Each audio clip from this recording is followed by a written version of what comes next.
what I found of Bitcoiners in person and at meetups, people are, one, they're much more focused on doing than on dooming.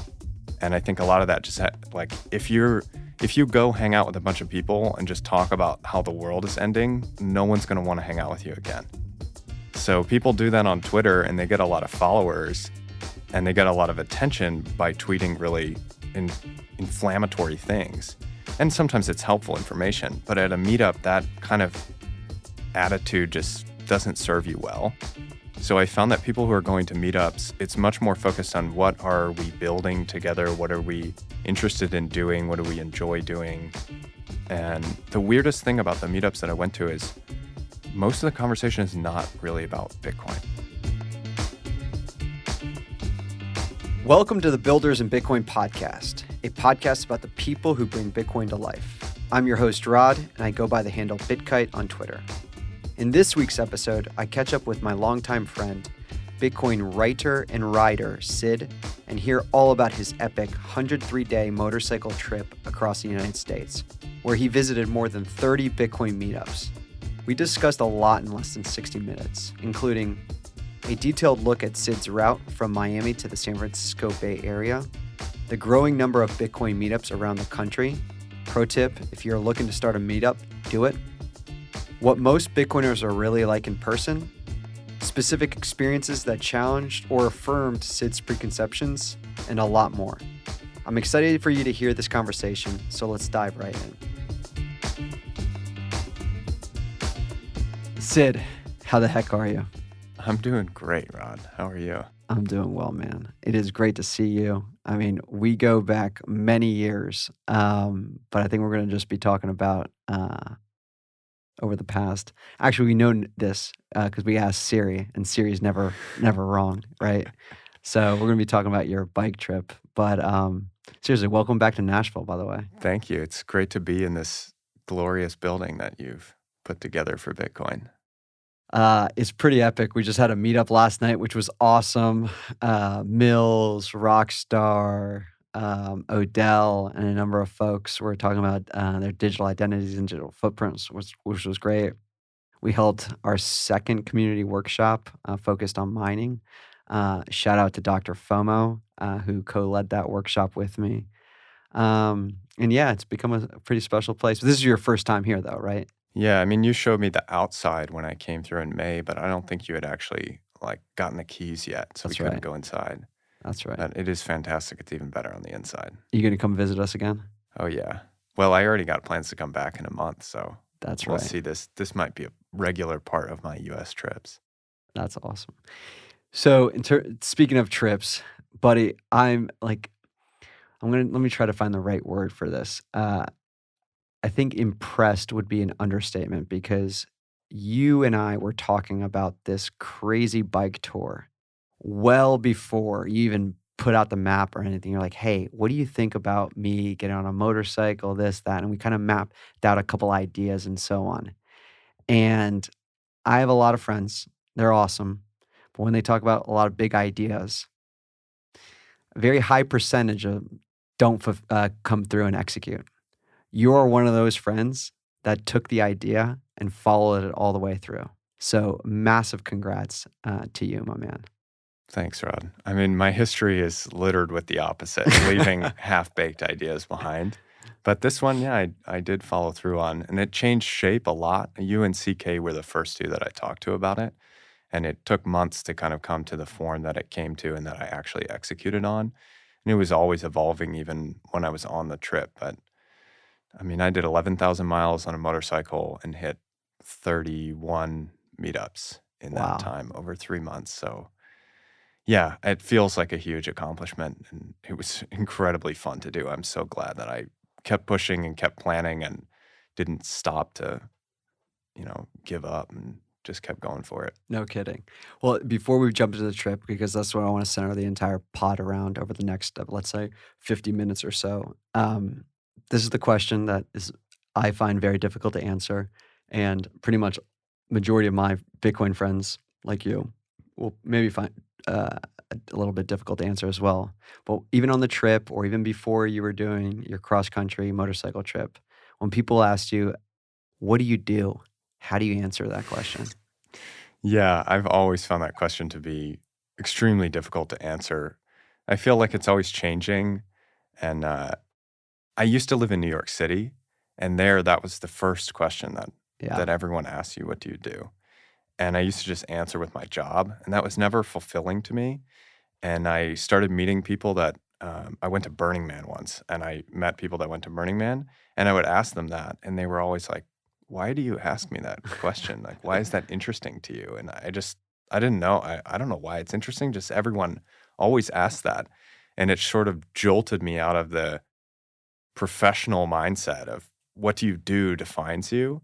And I started asking people that, and Bitcoiners as well, but burners would say like, I don't know, man. I get up, I eat, Yeah. I go to my job sometimes, like same things that you do. I do lots of things. I'm not just one professional or whatever. On the motorcycle trip, I just said I'm riding a motorcycle around the country, and it was a really disarming and like interesting thing that a lot of people wanted to ask about and find out about. And it would take like a minute before I got to the point that I'm going to Bitcoin meetups, unless I was talking to a Bitcoiner. But normal people ask me what I'm doing this bar. I said I'm just on a motorcycle trip around the country, and I found that that's a pretty universally interesting thing. Like nobody turns around and says, okay, well, Yeah. see you later. I'm going to the bathroom." So let's just jump right into it. Can you explain the trip and then maybe explain your thought process on how and why you decided to ride? You just mentioned 11,000 plus miles, visit over 31 or 30 plus meetups across the country, and spend over, I think, 3 months riding a motorcycle. Yeah, so I've been living abroad for the last 3 years at this point. And so I missed all of the COVID chaos in the US. I've been sitting out in the mountains in Southeast Asia, chilling. And I would wake up and watch this stuff on Twitter, pretty much the only place I was seeing news from the US. And I would see, people being attacked by police and all this violence and all this conflict. And I started to get a sense that, well, one, it's really depressing to watch that, to wake up and watch that and to try to go on with your day is really difficult and weird. And I thought to myself, this can't be the perfect representation of, from all we know about how algorithms work and all this, this is not a representation of what is actually happening in America. It's a weird slice based on what I'm interested in looking at and what my sick brain wants to watch at 7 in the morning. So I kind of planted the seed in my head. I want to go back to the US and not just go back to see my parents, but to see some more of the US, to do some sort of trip. And I'd done a road trip when I was 20 and absolutely loved it. In my truck at the time, I drove from Chicago to LA and back over like 3 weeks. But I fell in love with riding motorcycles when I was in Thailand. So I thought, why not get a big American motorcycle and do this motorcycle road trip that a lot of people come to America to do? That's their dream. They'll come buy a Harley and ride across America. And I met a lot of people in Thailand that bought Harleys because they want this like American experience. So I thought, you know what? I can afford to buy a Harley for this trip and then sell it at the end. So it started slowly. I kind of thought about taking a trip to the US, and then I thought, well, I'm seeing all these Bitcoin meetups on Twitter popping up all over the country. What if that's what I do? Because most of my friends are in a Yep. few places, but that could kind of link up all the different stops that I wanted to go to. So that sort of took over the trip. And then it wasn't as much about meeting friends and more about, I want to take this epic trip and go to all these Bitcoin meetups. So I started talking to you and CK and figuring out, how can I make this more than just me on the motorcycle? Like, would companies want to get involved or donors in some way? Like, how can I make this more interesting, basically? Because I thought just riding around and going to meetups would be fun, but I want to make it bigger than that. I want to make something out of the experience. If I'm going to go to 30 meetups, let's share the story. So You nailed it with sharing the stories. That's like what I was going to segue into and say. You must have met so many dang cool people. And so I'll ask the maybe yes or no question, but was the representations online representative of the people that you met in IRL, if you will? no. If anything, like especially the representations in traditional media or mainstream media of what a Bitcoiner is are the opposite. And I think a lot of that has to do with like confusion between Bitcoin and crypto. And ultimately, you're confusing like degenerate gambling culture with like long-term civilization building culture. But what I found of Bitcoiners in person and at meetups, people are one, they're much more focused on doing than on dooming. And I think a lot of that just like if you go hang out with a bunch of people and just talk about how the world is ending, no one's going to want to hang out with you again. So people do that on Twitter and they get a lot of followers and they get a lot of attention by tweeting really inflammatory things. And sometimes it's helpful information, but at a meetup, that kind of attitude just doesn't serve you well. So I found that people who are going to meetups, it's much more focused on what are we building together? What are we interested in doing? What do we enjoy doing? And the weirdest thing about the meetups that I went to is most of the conversation is not really about Bitcoin. Mm-hmm. It's more about just life and living a good life, living a sovereign life, trying to find truth in different domains. People are interested in all these different things aside from Bitcoin, and they come out in person when you're hanging out at a bar. They don't come out quite as much when you're having discussions on Twitter about a specific topic. You know? But when you have these more casual meetups, you get people talking about just what they're interested in life. So the meetups kind of go out into all these different branches. Yeah, it's unbelievable running and organizing a meetup now for the last 10 months consistently, once a month.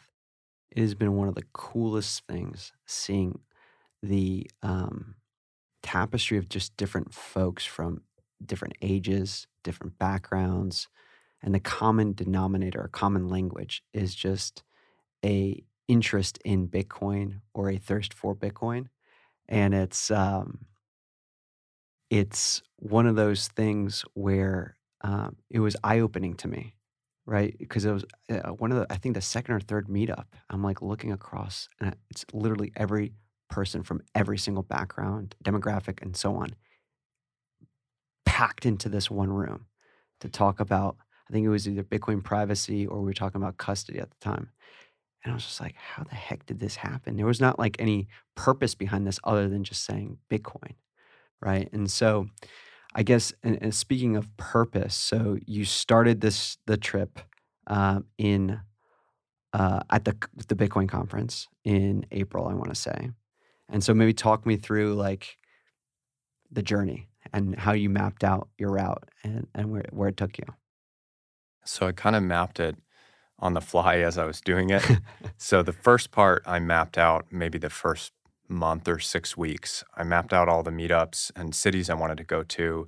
And then I reached out to meetup organizers and just asked them, hey, I'm going to be in town for these 2 nights or whatever. Can we schedule a meetup during this time? And shout out to Charlotte. I think they were the first meetup that said, oh, you're going to be here on May 9th? We're doing it on May 9th. And I was there for one night and they scheduled a one-off meetup for that night. That's awesome. Which was amazing.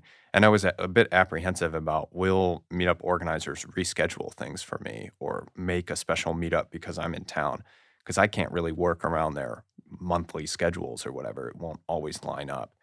And there was no Yeah, Parker and I are probably two of the worst because we're pretty steadfast on the second Wednesday and then he's the third Thursday. Yeah. So I kind of knew going into it, the big meetups, they're not going to move. The 100, 150, 200 person meetups. So that's why I went to Texas first from Miami, even though it's a haul to get out there. I went from Miami to Dallas in 5 days. Oh, wow. Good for you. And I did. Yeah, it was brutal. I'll never do it again, but I had to do it. So got to Dallas and then I made it to, thankfully, Austin and Houston meetups were back to back, like 1 week apart. So I went to Austin, BitDevs, and then the Houston meetup. So those ones I went to their official dates, but most of the other ones were just unofficial, scheduled because I was in town. Sometimes they doubled up meetups in the same week. I think San Diego, they had another meetup like 2 days after mine, but they still scheduled one for me. So, I mean, this is a question. So when we created the Nashville meetup, then there's I want to say there's 2 spectrums of a meetup. There's the social meetup where, hey, we're going to meet at a bar. at this point in time, maybe for happy hour, and we're just going to get together and just talk Bitcoin. Then there's all the way, I would say, on the other side, it's like bit devs, right? It's maybe a Socratic seminar where it's more technical and you're going through readings and then you're having a discussion. Where the Nashville meetup is kind of like in the middle, where it's like more topic focused, and then we're going to cover a topic, maybe a fireside chat, open up to questions, as well as make it social. What were the type of meetups that you went to, and where do they fall in that, let's say, spectrum? They're mostly on the casual, like meetup at a bar type. And I think that's just how they get started usually. It's a couple people Bingo. getting together and they meet up at a bar because it takes no planning really or infrastructure or cost. You just pick a bar and you meet there at a set time every couple weeks. I did find a couple places they either started with or are now supplementing with different times. Like they'll do a weekend at noon, like a picnic or something, and it's family friendly Oh, cool. and it's a different vibe because there are Bitcoiners who don't drink. There are Bitcoiners who don't have time on a random Wednesday night to go to a bar, or they want to bring their kids or whatever. So they're starting to do more like picnic meetups and Mhm. stuff. So I went to a few of those that were really, really fun. But once they start to get to a certain size, then I'm seeing meetup organizers are bringing in speakers. So even if they have 15, 20 regulars, they're sometimes getting someone that comes through town and comes to speak Mhm. and is doing it for free usually. So I saw a lot of that. Like I didn't go to a lot of those, but I heard from a lot of meetup organizers. They had a speaker a couple weeks ago, or they have a speaker plan to come and talk to the group about whatever topic. So as meetups get a little bit bigger, then they start organizing stuff a lot like what Nashville has, but Yeah, they'll do it in a small venue or they'll do it at someone's house or, in the back of a bar or something, private room type of deal. totally. Just a couple key points that you mentioned. So if you're thinking about starting a meetup, do it. Start small, start social, start with one Yes. other person, and be like, you know what? If I'm just meeting you for a drink at a bar to talk Bitcoin once a week, once a month, that's cool. And if it grows, it grows. So just do it. And then the second thing is consistency, picking a date, time, so people can plan around. And then third, make it as easy on the logistics sides as possible. So having a consistent bar that's pretty open and pretty cool with, maybe even doing a happy hour special for you, and whatnot. Um, I One yeah, other thing I'll add to that is talk to other meetup organizers yes. and get together with ones in your area because I've seen a lot of really cool things like Bay Area, for instance. They're so spread out that just having an SF meetup wouldn't make much sense because people from Oakland are not going to drive in South Bay, North Bay. It can be 2 hours easily both ways to try to get to an SF meetup, depending on where you live. So people have started other meetups, but instead of those being completely separate meetups, they're part of the Bay Area Bitcoiners, Mhm. which means they're all coordinating. So their dates are all pretty spread out. And then when someone who regularly goes to the Oakland meetup just happens to be in San Francisco for some reason, then they'll go to the San Francisco meetup, or people will travel to other meetups in that area. And it's a much larger force then, but they all have their local small meetups. Houston, for example, there's a small meetup there called Astrobits that was started by Nifty and Stack, who run Base 58. And they started that basically because the Houston meetup is so big. And they're not the types of people, and I'm not either, that thrive in that kind of environment with 150 people and speakers and all that. So they have a small meetup at a co-working That's space around amazing. a table. And the conversation there was incredible because you're just sitting down with a few people. It's much quieter, it's low key. That was just an amazing meetup. And it's also in Houston. You would think Houston already has a meetup. Why would I Yeah, start a meetup? But other people are interested in different types of meetups and different sizes and all that. totally. And that's why I'm excited to see how the Nashville meetup scene grows. Whether we go to like, hey, there's the Franklin meetup, there's the Brentwood meetup, there's the hey, Jolton, Tennessee, where Beck's Farmhouse Coffee is located. Brandon, if you're listening, we'll get a meetup at your coffee house. I couldn't agree more. And everyone comes with a different perspective and different understanding or curiosity around Bitcoin. Um, that is pretty special. And one last point I'll make is, you made that distinction between Bitcoin versus crypto. And a lot of people, it takes a long time, including myself, to make that distinction. But being also Bitcoin focused and keeping the topics on Bitcoin, the capital B, the monetary network, and Bitcoin, the lowercase b, the reserve asset, and consistently communicating that this is the topic of focus will go a long way so that the people that are wanting to go to crypto, altcoin, NFT, LFT, whatever meetups can go and find those, and more power to you. And they want to talk about trading tips and whatever, they can go to those meetups. Where with this meetup, it's just focused on Bitcoin. Well, that's great. So you go to Texas, you're on your way, you're driving around, you're meeting all these people with Bitcoin. Oh, look at that road. Okay.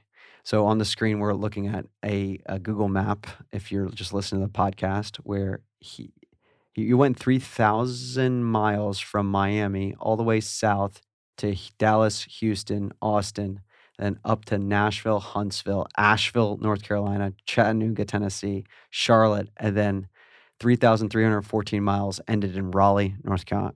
Or is it Raleigh or Raleigh, by the way? I don't know. It's and Raleigh. I'm too afraid to ask. No, it's Raleigh. It's Raleigh. It's got to okay. be Raleigh. Someone said Raleigh to me, and I'm like, Really? I don't think so. But Raleigh. so tell me Yeah. about the southeast portion of your tour, Yeah, so this was which is the kicking best it off. best port. probably. Apparently so, Yeah. according to the guy from Nashville.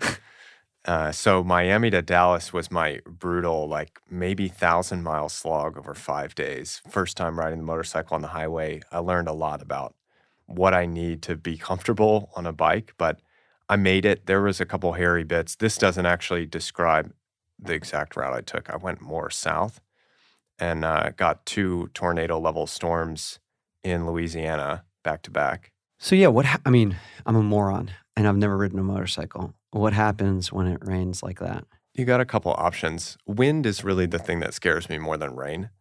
But in the rain, you can put a rain suit on, which I had a rain suit, and it kind of works. And you can keep riding, although often it gets really cold and it's not fun to ride in the rain. Plus, you have way less grip. Rained in Austin once, and I got caught right when it started, and I almost slid out because you're riding Shit. on, the size of a shoe maybe worth of rubber on the ground. So if you give it too much gas, you'll just spin the rear tire and slide out. The Harley that you were on, and we'll see a picture in later on in the pod. I mean, it's not a small Harley. I mean, this is how much does it weigh? This is 900 pounds 900 unloaded. pounds. I mean, you're pretty jacked, but I don't think you're moving 900 pounds, right? I had to pick it up once, Really? and me and my dad had to pick it up. And it was a lot. Yeah, it's heavy. I don't know if I could have picked it up myself. It's a heavy bike. Yeah. So you do not want to slide out on that. Oh, man. Okay. So sorry, I cut you off, but you're saying? Okay, so made it through Louisiana, got to Dallas, and then I spent about 3 weeks between Dallas, Austin, and Houston. Went all major meetups, went to some smaller meetups in Austin and Houston, went to a BitBlock barbecue in Dallas, and then did another kind of 3-day, 4-day trek into Nashville. So just rode through. Actually, Arkansas was pretty beautiful to drive through, which I was not expecting. A lot of nice rolling hills and curves. Made it into Tennessee. I kind of went west to east of Tennessee, covered a lot of Tennessee. Nashville was obviously amazing. Before I get kicked off the pod, Nashville's incredible. Huntsville also It's not a competition. It's not a competition. I never really had any expectations about Huntsville, but Yeah. when I think Alabama, I don't think of what I encountered in Huntsville. Huntsville was incredible. That crew down there is so under the radar. Yeah. It's not even funny. Massive shout out to Justin, who made it out here last night. And he actually said that you and the Nashville meetup were an inspiration for him to start Huntsville because he came and realized, I got to have this without having to drive an hour and a half. So he started it. I think it was the second meetup or the third meetup. And I was like explaining the whole do the preamble about like Bitcoin focus, no photos, yada, yada. And I'm like, by the way, I hope this inspires you to start your own meetup. And then, Justin raises his hand and he's like, hey, I want to start, a meetup. And I just want to give you a shout out. I was like, wait, Justin, there's this other gentleman here that's also from Huntsville. You guys connect. And they did. And then a month later, they started the meetup, which was freaking awesome. Love it. I love it. And Justin's been taking it and just like he's doing artwork, cover art. I mean, he's doing it consistently. He's like getting My Note involved, who's based out down there. I mean, there's a number of things that are going on in that area, which has been pretty special. I need to make it down there, and I will. Yeah, he has something special going on down there, and he's just hustling to build it. Chattanooga was really nice. Like, also didn't expect too much, and it's a beautiful city. It really is. Really nice, like nestled in the mountains, gorgeous, clean, nice people. That was probably the smallest meetup I went to, and they were kind of like, "Oh, sorry, like, we don't have too many people," but they're growing. It really isn't a, I mean, I know we keep talking about the size of like these different meetups and so on. I've found some of the best meetups that I've attended are like 5, 10 people max, and it's just like unbelievable just being able to talk to people and getting their backgrounds and hearing what they're working on, how they're living life, Yeah. and so on. Yeah, there was one guy who brought one of his kids to the Chattanooga meetup, and he just started working at NOAA. He's the community manager cool. there, and he's got a lot of these brochures about Bitcoin for local business and what is Bitcoin and thing, and he's been giving those out Oh, I wonder around if it's Chattanooga. Pedro's open source brochures that he would print it out. Was it like blue and orange? No, it wasn't. Yeah, I know the one you're talking about, the Bitcoin for local business one. Yeah. Now that I think about it, it wasn't that one. Okay. I think he had made it from scratch, actually. Nice. And he's seen the other ones, but he made one from scratch. And it was incredible. Like, really describe Bitcoin to a beginner and why they might want it in, in one page, Sure. basically, like threefold. Yeah, that was nice. So from Asheville, drove up through the Smoky Mountains, dropped off in Asheville, from Chattanooga, I went to Asheville. Asheville is a very strange city. Yeah, It's like a hippie town it totally is. in the mountains of an otherwise very not hippie area. Nice people, great beer. Craig from Bitcoin Magazine Yep. is there. Really awesome guy. He had a background. So you asked me last night, like, unexpected Bitcoiners, people where you're like, how are you a Bitcoiner? Craig used to be a school teacher. Yeah, Like, that's I right. think in elementary school or maybe high school, I can't remember, but not like college level and not like little kids, something in between. How did you get to become a Bitcoiner? Because that, like, you're not getting treated well by the system, but you are very deeply in the system and indoctrinated Yeah. in it and working on indoctrinating other kids, So, like, how did you become a Bitcoiner? And it's escaping me right now what his story was, but we did like a 45-minute interview. Somehow he came upon Bitcoin and just kept reading more and more about it.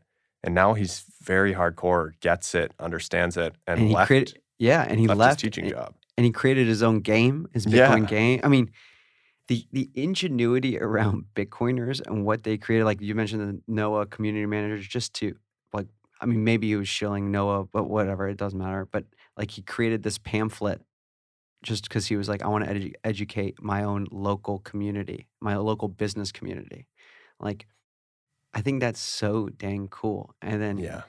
Craig has the inspiration to create a educational Bitcoin game, and then he created it. And now he's playing it. He's brought it up here to the meetup a number of times. Like the Asheville, North Carolina community is another group that drives to our meetup quite a bit, which shout out to them. Nice.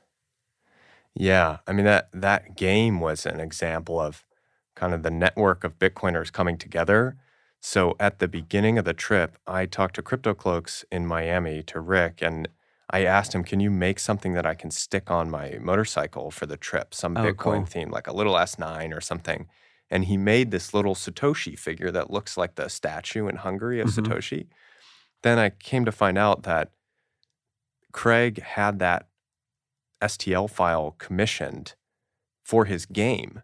And then he worked with Rick to have Rick print them as game pieces in his game. And that was the first one Rick ever printed, was the one that I put on my motorcycle. So that was really cool when I met him and I learned about the Bitcoin game. And he's like, yeah, that Satoshi figure looks really familiar. I think that's my file. That is so fun. Yeah. What a it's really small cool. world. The world is too small, but to be nice. Yeah. So you head over to Charlotte. Then Charlotte is very education focused. So they're Bitcoin focused, but they bring in a lot of people who are interested in crypto and blockchain and all this stuff. And I sat down and talked to Jacob and Liz about like why they do the meetup in the way that they do. And they said, look, a lot of people come to Bitcoin from the crypto space. I came to Bitcoin from the crypto space. I think they did as well. Actually, no, they did not. I think Jacob came from, like Austrian economics. But anyway, people come from crypto and they're interested in Bitcoin. So rather than just turning them away at the door, let's bring them in and show them why Bitcoin is the only one that matters.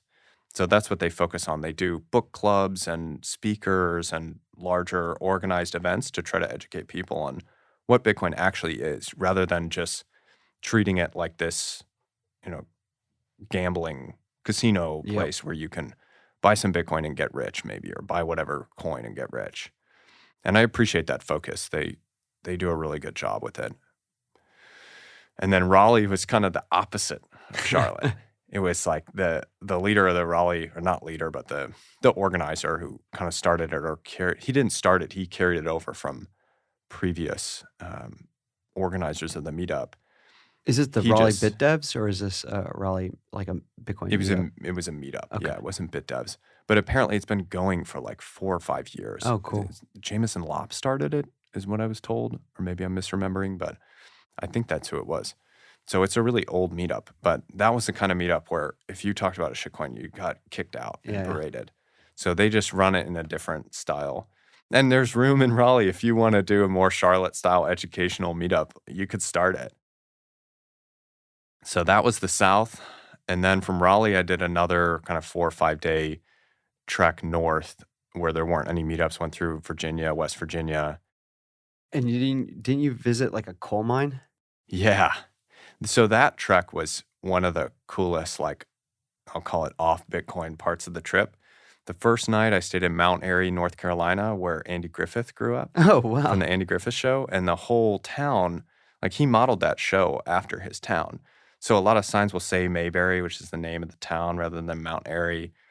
And I got a haircut there at the same barbershop where Andy Griffith used to get his haircut when he was a kid. And the barber... the mullet that you have, that you're sporting right now? Oh, yeah. That was one of the many mullet trimmings that I got on the trip. Kept the length. Nice. And I met... What do they say? Business in the front, party in the back, or something? Exactly. Okay. And it's taken me about a year to get to this, but now I think I really am at business in the front, party in the back, finally. So yeah, in Mount Airy at that barbershop, I met this couple from Long Island, and the guy saw my riding jacket and he said, "Oh, you ride motorcycles? Like, let's go ride, man." Yeah. And at first I thought, no, like I got plans. I want to get to West Virginia and go to this coal mine thing and whatever. And then as I was sitting in the chair, I just thought, you know what? This is what this trip is for. I'm supposed to be doing this, kind of just saying yes to random stuff like this.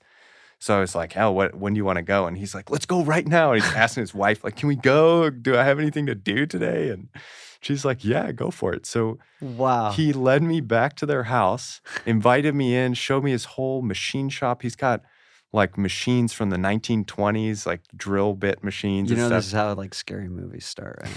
Yeah, that's where we're going to put your hand and drill through it. I met his son, who's 19. That's awesome. And him and his son went on a ride. They took me through Virginia hills, and it was incredible. For like 2 hours, we rode around, and then they gave me all their information. It was so funny, the generational gap on OPSEC. So they didn't know anything about Bitcoin, or really like security, I guess. But the dad was going, give him everything to his son, like, give him our address, phone numbers, names, Facebooks. And his son goes, "Yeah, do you want me to give him mom's maiden name and social securities too?" Like, he's aware of it, but the dad's like, screw it. And they told me, "You're ever in Mount Airy again, you can come stay with us." That the is nicest so awesome. family. So that was Mount Airy. And then West Virginia, I went to a coal mine in Beckley, which was such a fascinating experience. I don't really know much about that. I don't know much about that industry. Like, I mean, the lights are on. I'm sure there's some coal that goes into this. Where the hell did that come from, and how did that develop? And, a lot of it was about the history of company towns and people who are like kind of slaves within this town, because you couldn't leave. You well, I guess you could leave, but you'd lose your job. You couldn't buy things from anywhere else because you're out in the middle of nowhere. Mm-hmm. And they pay you in company script. So you can only turn it in at the company store. They didn't give you any equipment. So you had to buy everything that you use, all the explosives, all the oil for your lamp, all your safety equipment you had to buy out of pocket using company currency at the company store. So they really controlled all the prices and just dictated whatever they wanted.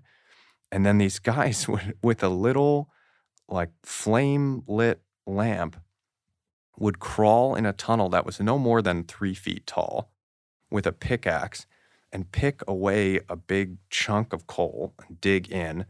And then they drill these like 20-foot long holes, pack dynamite in them, do like 3 or 5 of them, take wicks all the way back and crawl around the corner and then light it, hope they didn't blow up, and that would blow out a bunch of coal. And then they'd go in there and claw it all back.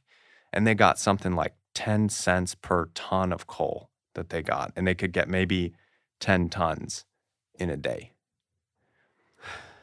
It was wild to hear. And the tour was from a former coal miner who worked in slightly different conditions than that. But he said it's still rough. You know, you spend your entire day underground breathing coal dust and moving blocks of coal, basically, and blowing stuff up. People.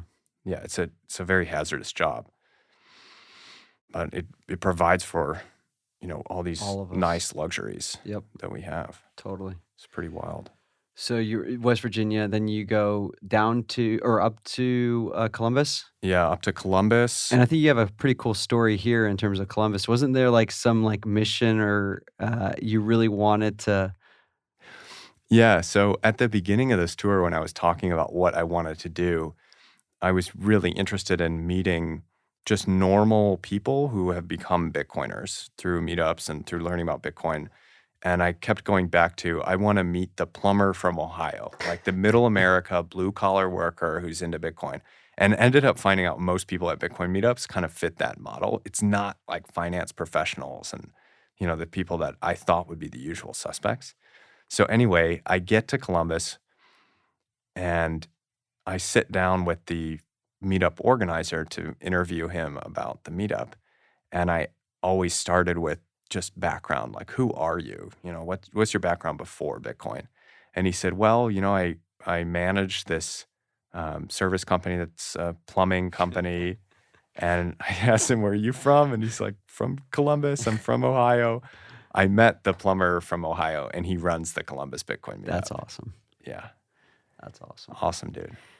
So Columbus was a cool spot. By the way, we're going to go through all this, but now it just popped in my head. What was the most, the town that you were like, wow, there's a really cool Bitcoin scene here that I didn't even expect to have such a cool Bitcoin scene or people, if you will?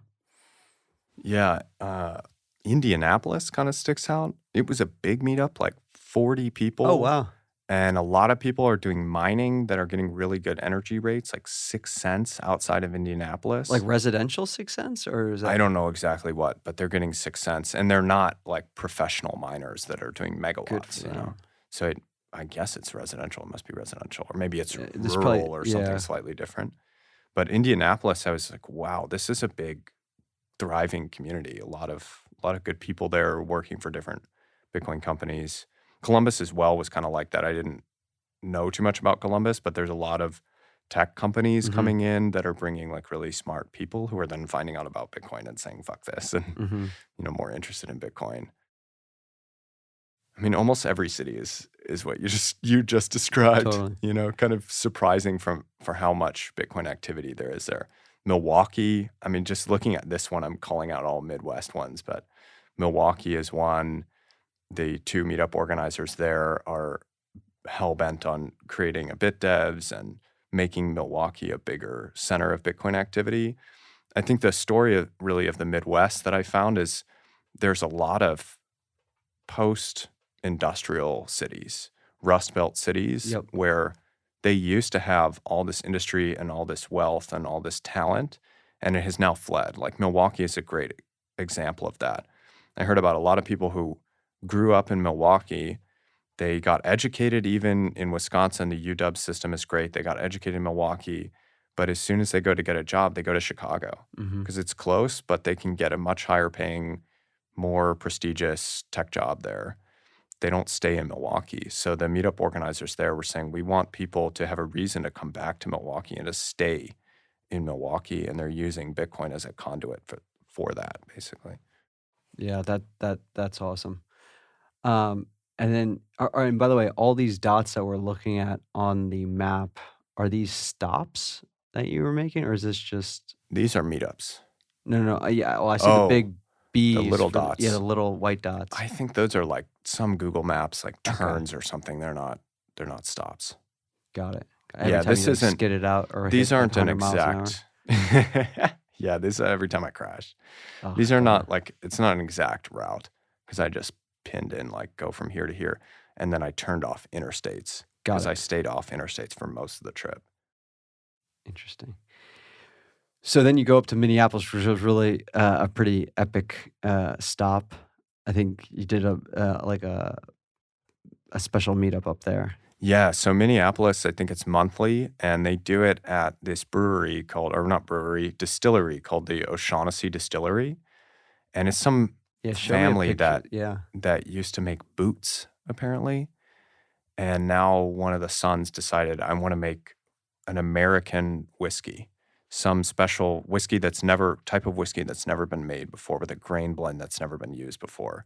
So they went and found the best distiller in Ireland and convinced him to move to Minneapolis to work at this distillery. And now they make their own whiskey out of this place. I'm pretty sure the father and son were at our meetup last month. They are, if I'm recalling the right two gentlemen, they are so nice. They are also, Bitcoiners. They're also Bitcoiners. Of course, if you're nice, you're a Bitcoiner. It's incredible. That's beautiful. Awesome. That's definitely got to be on my bucket list. That's for sure. Those pictures look awesome of the O'Shaughnessy Distilling Company. Oh, so this is where the Minneapolis meetup is held? Yes, it's actually in a private room that's up here. Oh, sick. Like behind but they give tours of this whole area. So like I walked back there and looked at these huge distilling pots that we're looking at on the screen. This kind of puts us to shame, but okay, whatever. Someday you'll have a distillery as well in Nashville. We just got to make sure these lights stay on. That's baby steps. You'll get there. Yeah, I don't know how this got pulled off in Minneapolis, but Brandon Quidham is the organizer there. He does a really good job. It's a big meetup, really good people. That's awesome. And then so Minneapolis, then you go down to Denver. If you go back to your map over here. Yeah, so... There. Okay, so sorry, you go to Sioux Falls, South Dakota, meet up there. I've never been to South. Knew nothing about Sioux Falls. Beautiful place. The meetup was at a golf course, like at the foot of a bunch of hills. Oh, cool. Amazing. And sizable. I don't know anything about Sioux Falls. Apparently, South Dakota has really good banking and trust laws. So there's a lot of like trust companies or financial intermediaries that base themselves in South Dakota and have offices in Sioux Falls. So I met like a developer I think it was from Anchorage that has an office there. So there's a lot of like custody type businesses that just have presences in Sioux Falls just for the legal reasons. But it's a nice place, like very freedom loving, I would say. I met 3 guys from, this was kind of interesting, another example of Bitcoiners I didn't expect to be Bitcoiners. 3 guys from what is it? National Guard or something like Reserve? That. Yeah, some like whatever it was the Air National Guard because it's an Air Force thing, but it's for protecting the U.S. And they're 3 mechanics for Air National Guard. So they work on F-16s and fix up F-16s. And they're super like American soldier types. And one of them basically got into Bitcoin and then he's been described as the crazy guy who runs around the base yelling about Bitcoin and trying to tell people about it. And he finally orange-pilled 2 other guys. He orange-pilled one guy who then orange-pilled his like partner who they work on the planes together as a pair. So the 3 of them came and I was asking them about, how did you get into this being in the military? Because to a lot of Bitcoiners, the U.S. is the final boss. So how do you come from the final boss and switch sides? And they said, when you really think about it, Bitcoin represents everything that, like all the reasons why we joined the military in the first place, because we believe in American values of freedom and self-sovereignty. And Bitcoin enforces that without any politics. So it makes perfect sense because that's why we are doing this in the first place. Well said. And shout out to those gentlemen. Hopefully they can come join us in a month from now. So then you go down to Kansas City, and then just for the sake of time, I'm going to hop around a little bit. So Kansas City, actually, I've heard really good things about Kansas City. I think a couple of those guys are going to be coming out next month as well to visit us in Nashville. What were just like a quick highlight on Kansas City? Yeah, they're doing a lot of speakers Okay. and different events. Really good group of people. They also have a podcast, the Orange Oh, Pill cool. Addicts. Oh, So they I'll do that check and it they out. highlight other meetups during that podcast. So I think that's helped them gain a little bit of attention. Yeah, it's a really, really solid meetup as well. Well, I mean, of course, I've started a podcast, and I actually am in the camp of we need more. Believe it or not, I think we need more Bitcoin podcasts, not less, and more on the long tail. So, like finding specific Yeah, niching down. niches, yeah. So I like this idea of interviewing other meetup organizers. I think not KBN, Knoxville Bitcoin Network, is doing a great job with Hard Money, Hard Knocks, or Hard Knocks, Hard Money is his podcast. I'm going to check out, what's it called? Orange Pill Addicts. Orange Pill Addicts. Cool. They were also at a venue that accepted Bitcoin, and they convinced the venue to accept Bitcoin as a condition for coming there because it was a new restaurant, and they really Love it. wanted to find a venue that would accept Bitcoin. So they convinced this new restaurant, if you accept Bitcoin, then we'll come here regularly and be your first patron. That's another pro tip if you're looking to start a meetup and you see a maybe underperforming or not as high trafficked bar or restaurant that you enjoy. You can go in and say, hey, we'll drive traffic for you on an off day, Tuesday, Wednesday, maybe a Thursday. If there's one condition, just your point of sale. You have an iPhone? Yes. Okay, cool. Here's IBEX to whatever else have you. It's easy to set up. Heck, you can give them a Moon wallet, and just take in and let us pay in Bitcoin, which is cool. Yep. So then you go all the way across to Denver. Long ride across Kansas. And then how is Right. Kansas, buddy? Better than expected. Really? Actually, it's really hot. That was one of the hottest drives. Oh, sorry, what month is this now? You're in May? This is in June. June? Okay. Yeah, this is late June. Late June. So I stopped at a lake in Kansas that was beautiful. Can't remember the name now, but it's on I-70 going out to Denver, and camped there. It was like probably the best night of camping. I didn't even put the rain shield on because it wasn't going to rain, and it was 75 degrees all night. It was just perfect. So Kansas was actually pretty nice. It's dead flat. Sometimes you kind of crest a hill and then you realize it's not flat. It's just rolling at such a wide pace that you can barely notice it.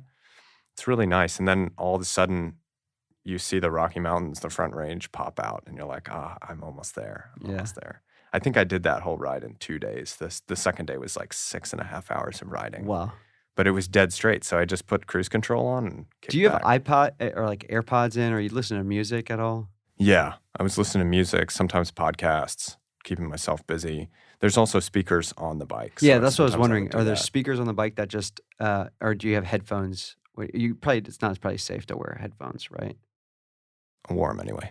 Okay, there you go. I had AirPods and then also a headset inside the helmet. Oh, got it. Yeah. So I would use that sometimes. And then the speakers on the bike, which actually are absurdly loud. Cool. So you get to Denver. Denver's a great meetup. I think you had 2 separate meetups in Denver. Yep. We had a picnic right when I got there on, I think, the 18th of June that Rob, Warren, and Laura Daughtry put together. Rob from Upstream? From Upstream, Oh, cool. yeah. So Shout out Rob. I crashed with him. Shout out Rob, thank you. I crashed with him and we went to that little picnic that was put together. So that, again, is a nice example of, that was a family-friendly picnic. Bring your dogs and your kids and hang out. More low-key than going to a bar. And then there was a brewery meetup with, name is escaping me right now, but it's called Bitcoin and beer Bitcoin or something is the handle. Cool. I can't remember who organizes that one, but that's like the regular, to my knowledge, like regular Denver meetup. So then you go, now if we go, I think the next tab over, Yeah. you're on the Rippin through the Rockies. Like this Yeah. is just so cool. At a high level, you go here and then didn't you stop and do a whole beef initiative deal with Jason, and was Slim there as well? Yeah, so Slim wasn't able to make it. This ride is very different from everything else because my dad joined me for That's it. awesome. So he flew out to Denver, rented a motorcycle, and then we Has he spent ever ridden motorcycles, or I mean, Yeah, he's ridden motorcycles. He owned one for a couple years. He's never ridden a Harley before, and he wanted to get a BMW. And I said, "No, there's no way you're riding a BMW. You have to get a Harley." And he ended up loving it, which I was a little apprehensive about because it's a heavier, bigger Sure. bike than he's ever ridden before. But he loved it and did a great job. So So you we guys did go this whole thing Yeah, so what together. we're looking on the screen now is from Denver all the way up through Glenwood Springs to Crawford, Montrose, down through Durango, all the way through the Grand Canyon area. Yeah, Monument Valley, just incredible. I'd never been to Monument Valley before, but it's beautiful. It's famous from some really old movies from the 20s, but I think it's also an Easy Rider, like near the end, which is a cross-country motorcycle trip movie from like the 70s or 80s. So we went through Monument Valley, through the desert to Grand Canyon. There's some like dinosaur tracks in the middle of nowhere. That's one of the, you asked me about planning. Like this part of the trip, I planned out the stops, but not much of the in-between. And when we were in Monument Valley, my dad reached out to like his niece, and she mentioned there's some tracks in Arizona, like just in the middle of the desert, you can find these tracks of like velociraptors and T-Rexes and stuff that used to be on a marsh and then went under the sea for a while. And then when this part came out of the seafloor, all the sand blew off, and now you can see these tracks just out there. So we stopped at those, just put that in the itinerary. That was super cool. They're hundreds of millions of years old, and you can just put your hand on them like nothing. Dang. And by the way, this is like end of June, maybe beginning of July right now. We're rolling. Yeah, this is beginning of July. Beginning of July, you're rolling through, and then you end up in hot Arizona. Holy crap. Yeah, everyone in Phoenix was like, thank you for coming. And I'm like, you're a little more thankful than people usually are for some reason about me coming to a meetup. And this is George's meetup, George McHale. Yeah, and those George guys. McHale. Okay, shout out George. And they were saying, well, you came to Phoenix in July. You came in the hottest month. And it's true. I mean, my dad and I left Sedona at like 7 in the morning to get to Phoenix. And by 9 a.m., we were starting to feel it. It's so ridiculously hot. Wow. And so you didn't stop there. You go to that meetup. And by the way, this is now probably meetup Phoenix. This is 27. So you got about 3 or 4 more to go. Yep. And then you go out to the West Coast. Yeah. So from Phoenix, I rode, this is showing the interstate, but I rode through the desert here to Salton Sea, which is this like fake sea that was an accidental offshoot of the Colorado River. Someone tried to irrigate and ended up creating a giant lake that's now polluted and over-salinated and awful. But there's a lot of like weird history there. It used to be like Palm Springs in the 50s. There was a bar called Ski Bar where you could water ski up to the bar. Wow. Now that bar, you can't even see the lake from the bar. It's so far because it's shrinking constantly. Yeah. It's not being replenished, so it's just shrinking. And they're growing like hay and dates and things with the runoff pretty much. But I almost got heat stroke there. It was 110 degrees, and I was riding at 3 in the afternoon. And that means the tarmac is probably 130, 140. So that was like the closest I think I came to like physical harm on the trip, just riding in that condition. But I made it out, got to the West Coast. Once you cross these mountains, it's just beautiful. The weather becomes like 75 degrees every day. San Diego's an incredible meetup. They scheduled, I think that was the one that scheduled one in like the same week as another meetup. And it still was huge. A lot of people came out for it and really good people. I feel like when the weather's nice and July, actually, it really is funny. Like if the price, actually with our meetup, even if the price was tanking, we still have a good crew of folks coming. Early on when the price was pumping up, we saw an influx of maybe from like 100 to 200 or 300 people. Um, but we're like consistently at the 100 plus folks. Um, I really like the culture of a lot of these meetups where it doesn't really matter around the price. When there's a meetup, it comes on the meetup page. There's like always that core group of people that Yep. just show up. Yes. As I talk to meetup organizers, I found that attendance has either stayed still or grown as the entire time I was riding, the price was going down. Now that I've stopped, it feels like we've bottomed. So maybe my ride just causes to tank. But anyway, the attendance was constant. Like people are not coming to talk about price and they don't Yeah. really care about it. And my experience at all these meetups resonates with that. People are not talking about price. They don't really care that much. They're much more interested in how does Bitcoin work and how does it affect Totally. different parts of my life. So then you go all the way out through Costa Mesa, LA, and then you end your stop. This is like middle or beginning of July or middle of July in San Francisco. So Yep. that's where the infamous bike is now docked. Yeah, the bike is now in the Bay Area, chilling in the nice weather, sitting and deciding its fate, basically. I'm thinking about what I'm going to do with it. So before I ask you, what do you think you're going to do with it?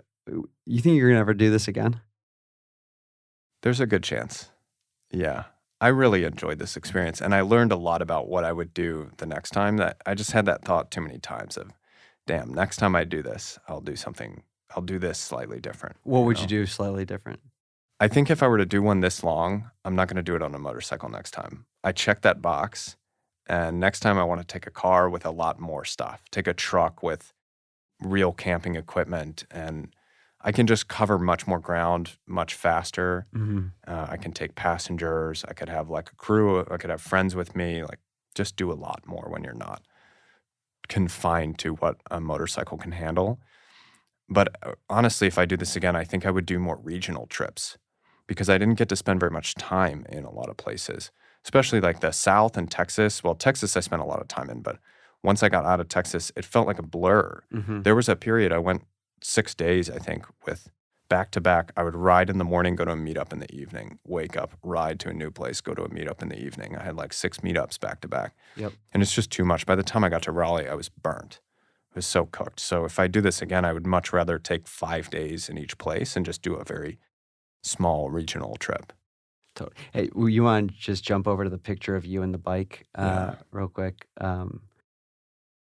This is so dang cool. So if you're looking at the YouTube or Bitcoin TV link right now, you could see this dashing young fellow on his. It is Squinting into the when sun. you came to Nashville, this bike is not freaking small, man. It is a big freaking bike. It's a pig of a bike, yeah. It is a pig of a bike. So what are you going to do with the bike? So I'm thinking about it. I'm developed a bit of an emotional attachment to it, which is dangerous.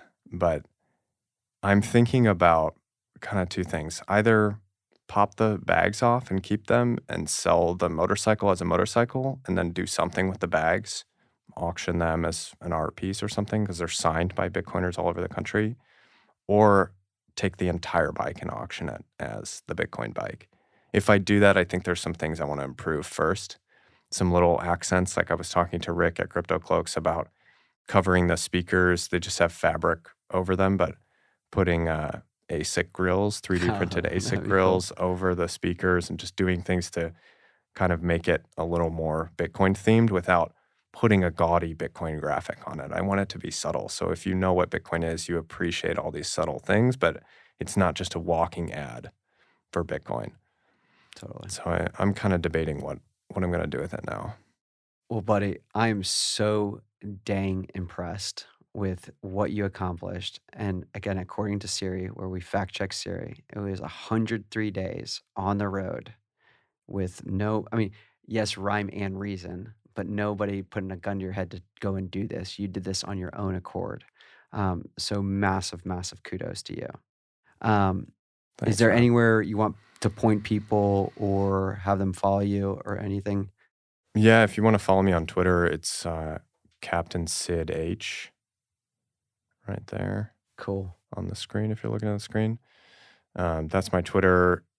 Swan Bitcoin is working on a series about the trip, like a docuseries. So at every meetup, I interviewed the meetup organizer, and I was doing a lot of B-roll and videos when I went to the coal mine and all those very things. cool. So that's all that content is with the Swan team now.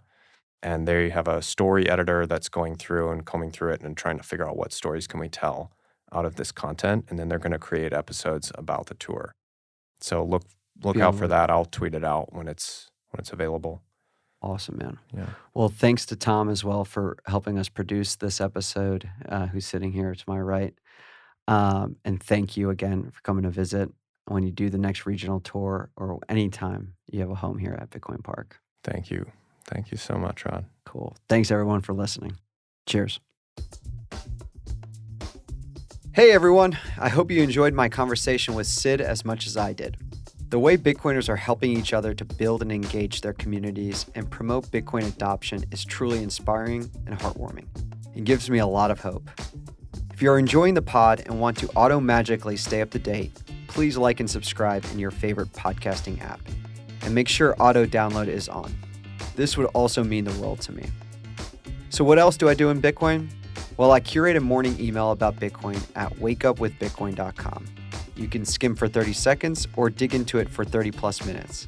The choice is yours and it's free, so consider subscribing or passing along to friends who are interested in Bitcoin-focused info each morning.